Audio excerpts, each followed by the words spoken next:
আমরা আজকে অত্যন্ত শোকাহত, মর্মাহত। আমরা মুসলিম জাতি, আমরা শান্তিতে বিশ্বাস করি, আমরা প্রতিহিংসায় বিশ্বাস করি, আইন শৃঙ্খলা সবসময়। আজকে 100 দিন ইন্টেরিয়ম গভর্নমেন্ট এসেছে, কোনো ধরনের উশৃঙ্খল আচরণ কোনো রাজনৈতিক দল আজকে কোনো উশৃঙ্খল আচরণ করে নাই। আজকে পরাজিত ফ্যাসিস্ট প্রকৃত স্বৈরাচার তারাই আজকে হিন্দুদের ইসকনের কাঁধের উপর ভর দিয়ে আজকে চট্টগ্রাম আদালত ভবনে এই তাণ্ডব এবং হত্যাকাণ্ড তারা চালিয়েছে। আমি আজকে ভাঙচুর করেছে, আদালত অবমাননা করেছে, মসজিদ ভাঙচুর করেছে, আদালত ভবনে জামে মসজিদ, এরপরে লালদিঘির পাড়ের জামে মসজিদ, তারা কোর্ট বিল্ডিং এর বিভিন্ন জায়গায় ভাঙচুর করেছে।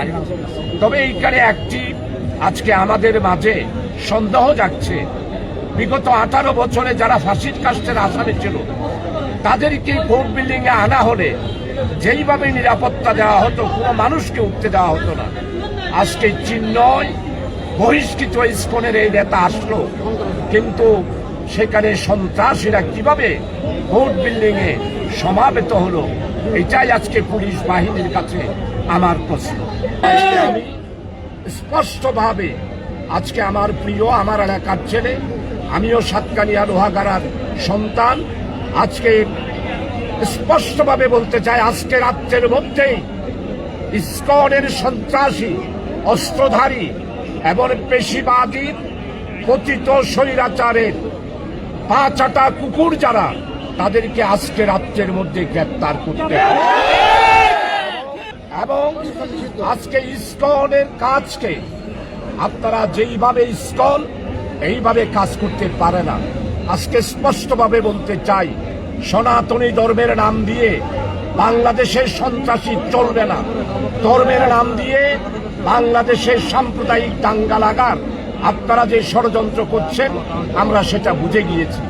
আমি আজকে দেশবাসীর কাছে, চট্টলবাসীর কাছে অনুরোধ করব, তৌহিদি জনতার কাছে, আপনারা ধৈর্য ধারণ করুন, আইন নিজের হাতে নেবেন না। সাম্প্রদায়িক সম্প্রীতি নষ্ট করার যে ষড়যন্ত্র, আমরা সেই ষড়যন্ত্রে পা দেব না।